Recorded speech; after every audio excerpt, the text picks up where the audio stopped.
Cool. What's going on, guys? Let's go check the shop out and see what's going on today. So we're gonna change stuff up today. Instead of David, I have Carlo. Boom, where is he? There he is. We have this Ford F-250. It's done up by Shelby, so it's called the Shelby Super Baja. If you guys are familiar with the Raptor version, this has a lot of the same kind of goodies. We have a chase rack with two 37-inch spares with the light bar up top, an actuated light bar, so with the flip of a switch, that light bar is actually gonna go and aim upwards and actually shine light forward, and then when you're not using it, it folds down to not increase your height anymore, so you can actually try to squeeze into any parking lots that you're going into. Suspension-wise, you see down here, they already hooked the truck up with the Fox front and rear suspension. Those are the 2.5s, I believe. I could be wrong. I think they're 2.5s. And then up front, we have Mad Mike. What's up, Mad Mike? Hey, what's cracking, man? What are you working on? I'm doing the 8-pillar lights. I'm mounting the brackets right now, and then I'm gonna wire them up to the upfitter switches. Nice. So to break that down, for people who don't know what 8-pillar lights are, so we're putting a set of lights, which, oh, there they are. So we're putting a set of these lights, Baja Designs lights, up on the A-pillar right there of the truck. So it's gonna get one on each side. And then what Mike's referring to as far as the upfitter switches, Mike, can I open the door? Oh yeah, yeah. Oh, look at that, convenience at its best. So Mike is gonna wire up those lights, the pair, into one of these lights. I'm probably gonna go with number 1 or whichever one's not being used right now, because you have, actually no, 1 and 2 are probably gonna be used because of the light bar in the back, and then we'll put it on number 3. But look at this thing's beautiful. Huge 8-inch screen, 8-inch plus, I think, screen, all the carbon fiber trim and tidbits. This is a very, very nice truck. Bang & Olufsen sound system. You got the custom Shelby plaque with your CSM number on there. This is a nice truck. So, to tell you guys a little bit more about what we did, we just didn't do lights. The lights were one portion of it.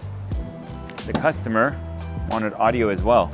So he had the setup on his previous F-150, and since technically the cab on these F-150 and 250s are the same, we were able to reuse what he had.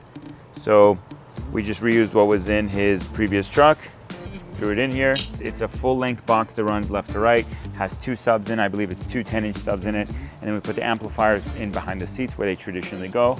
This is not only a badass truck out of the factory, we've even made it a little bit nicer with a couple custom touches. So I know you guys see us do a bunch of suspension. So this is something similar to what we've done in the past, but this truck has a bypass setup too. So they have the coilover with the reservoir and the adjuster. So this coilover can adjust height and the dampening with that knob, but they also have a bypass shock that's gonna help with, again, when you're off-roading, it's gonna help with the impacts. So when you're taking the terrain off-road, that secondary shock is gonna help you absorb more impacts while going through terrain. And the bypass also has a reservoir. And then you have the BDS lift kit components. So yeah, this truck's set up quite nicely.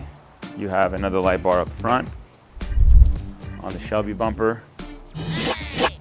Sorry, I can't tell if the screen was dirty. There you go, that's much better. Customized grille, it's painted custom. You got the headlights that are nice and LED. The Shelby bumper that gets done by Addictive Desert Off-Road. You have the Fox steering stabilizer. This thing is one nice truck. Thanks, Mike. Is there anything else you want to add? Huh? No, the sound is amazing in this truck, man. You know, we're off-roading. We got a kick-ass sound system in it, Alpine, JL Audios, and it's all hooked up to the factory stereo. We even got a bass knob in there, so if the guy wants a little bit more boom, he can adjust it any way he wants to. So this Shelby truck is going to be amazing, especially Super Snake style. Look at that. Nice. Thank you, Mike. Yep. So back to this Raptor over here. Client came in, saw my truck sitting there, and he's like, I want what you have. I'm like, all right, no problem. So we set him up with a set of Deaver leaf springs. So you can see the leaf springs poking out right there. They are a set of progressive leaf springs as opposed to the stock ones that are non-progressive. So Justin just installed those. We got these leaf springs configured in a +1 configuration, sorry, +3. But what it does effectively is it gets rid of the standard block, which is this block that normally exists with the factory. This block lives right here between the leaf spring and the axle on the factory setup. So these leaf springs eliminate that 2-inch block and then give you a 1-inch rise. So it's a +3, effectively gives the truck a 1-inch rise. And we reached out to Camberg, shout out to Jerry Zayden and his team, and got the bump stop extension piece. Now you say, we've addressed the back is now sitting an inch higher. What are we gonna do on the front? So the front, our friends over at SVC have a solution for it. They call it the SVC CAS system. So it allows you, with this threaded body that runs all the way up to here, you can adjust the preload on this spring and get your height increase from there. So we will loosen up this bottom one, turn it this way, and then crank this top one further up to a certain preset amount. You can't crank it all the way to the end of this threaded part. The truck will just ride horribly and it's not going to perform well. But there's a preset measurement we already have calculated because we've done a ton of these, and we set this thing up so it's going to be even up front to the rear. And I think just that modification makes these trucks much more compliant on the road. I think the Divers are a must-do upgrade for any owner for a Raptor. And again, the leveling kit up front just makes the thing look nice and level all the way around. So this customer is actually looking for some wheels and tires after this. So once we're done with this, I'm recommending some setups for wheels and tires that he might like. Okay, off to the Super Snake. So this vehicle was sold. The customer was complaining about a little bit of noise coming from the rear suspension. Now these vehicles come from the factory with Caltrax. So these are there to mitigate axle wrap, because with as much power this truck puts out, this axle is going to want to twist around. Those Caltrax will make sure the tires stay firmly planted to the ground, or as best as they can. But they are noisy because you have stuff like, let's go back in here. You see that? That's a Heim joint.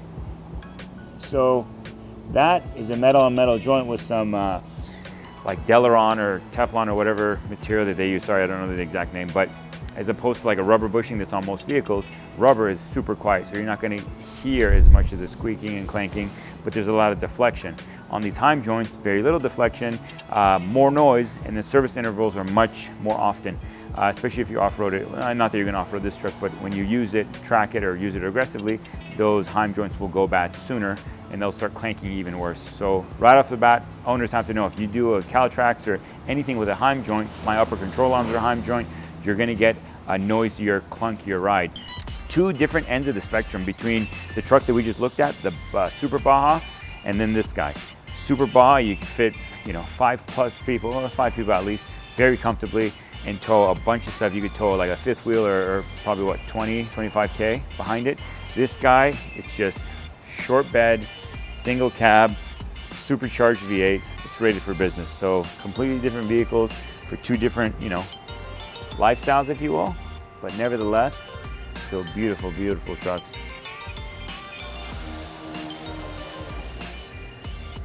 And I love how Shelby has their big brake upgrade as well. 6-piston up front with their flow forged wheels. Again, you got the custom front end with their grille, their lower splitter, the hood. You got this from Shelby and you got that from Shelby. Pick your poison. Thank you. So there's not too many things the guys trust me with out here, but one of them is trying to film myself. And yesterday I messed up even that. Apparently there's a big red blinking eye here that I didn't see, that wasn't on. So all of yesterday's shot that we did through the collection and our back shop, we didn't capture. So here we are today, different day, same people. We're gonna figure this out. Again, we always see cool cars in the collection. So one of them right now that's a new car is a Mercedes convertible, what is it, a 380 SE, something like that. Beautiful color, beautiful condition. This is something typically you'd be able to find at Galpin. This is a consignment car that we have for sale. So if you're interested in a unique piece like this, give our guys over across the street a call. So walking into the back half of the shop, you see that these are a few vehicles we have waiting for parts. This vehicle we've done a video on. Again, the client wants only factory OEM Ford or Motorcraft parts. The radio is bad on this vehicle, so we found the factory radio that works and is all original, and we're waiting for that to just come in, put it in, and it gets to go home. See, so you guys really get the VIP tour because everyone else doesn't get to take videos, but we do. Damn. So let me tell you guys a little bit about this beauty. Damn, boy. So this has been a labor of love for us. Damn, boy, he's thick. It's a ground up restoration that we've been working on for about 2+ years right now. From the outside, when you look at it, it's a 1976 Jaguar XJ6, but that's pretty much where most of the similarities with a regular Jaguar ends. First thing you notice in the engine bay is we did a LS3 swap. Now, again, it sounds easy. You just put an engine and transmission in, right? wrong, not quite. Headers have to be made to work because again, this is a custom application. A regular set of headers from like a Vet or a Chevy truck, whatever this might have been in, aren't gonna work. So we found headers that work and clear what the components they need to clear, pop them in there. The intake has to be custom made because we didn't have enough room. So the intake box, the intake tube were all customized to make them work. Cooling, we have to make sure that this vehicle gets enough air in to cool it properly for any conditions, whether you're in Death Valley or you're in, you know, up on a mountain somewhere. The client wanted AC, so we figured out a way to get AC to work with it. Brake booster, safety, you know, it's a definite necessity. Power steering, all that stuff, because once you get in the engine bay, there's not really that much room to work around all these options. So you got to make sure that everything works in unison together. Moving to the interior, again, we left nothing stock. So when you look at the interior, starting from the dash, we did a custom dash pad up top, custom dash face. We flush mounted a 7-inch Alpine screen that's going to control all the audio. We kept and we retained a glove box over there. Gauges, we reached out to Dakota Digital and we had them custom make us some gauges that kind of go with the whole theme and style of the vehicle. You know, again, you want something that flows as far as lighting, coloration, all that stuff. So this one, it's illuminated, it looks beautiful. We're gonna do a custom steering wheel. So the customer absolutely hates putting a key in the ignition. So what we set him up with was a push button start. Now this is not an uncommon thing. You see it in modern cars all the time, but to get it in a vehicle like this to work, it's kind of tricky. So our guys figured it out. Mad Mike and the team and Eric figured out what it needs to make it work. We're missing a trim panel here, but the client also was a aviation fan. So these are kind of like aviation themed switches. It's a regular rocker switch, but we got these guards around them. So they control the hazards, the lights, the interior lights, and the wipers. And in the center, we have our AC controls. These pieces all are gonna have finisher plates on them. So there's gonna be a finisher plate that's done in gloss black to match the exterior of the vehicle. Obviously you're missing two big things, which are the seats, which are sitting right there. So the front seats belong in here. And then you have the rear bench that goes over there, and then the rear backrest. Even when you look at details like back here, so the rear package tray, this is something that, you know, most people might not think it's a big deal, but getting this to work correctly, shaping it, forming it, and put the speakers over there and the speaker grills, it came out quite nice, but it was a labor of love. The door panels, all custom done. They're missing a couple trim pieces on them, but rear door panel, front door panel has the speaker grill in there, held on by magnets, but it's beautifully done. And then your window control. So this is the actual crank, you know, the old school one that you would crank up to get this window to go up and down. All the trim, all the chrome was sent out to Advanced Plating and had them chrome them for us. They're one of the best in the business and we love working with them. When you come back here, so we had a fuel cell we purchased and then we did the tabs and mounts to mount it in here. We did audio system, so a JL audio amp, 2 8-inch subs, and the battery's been relocated back there.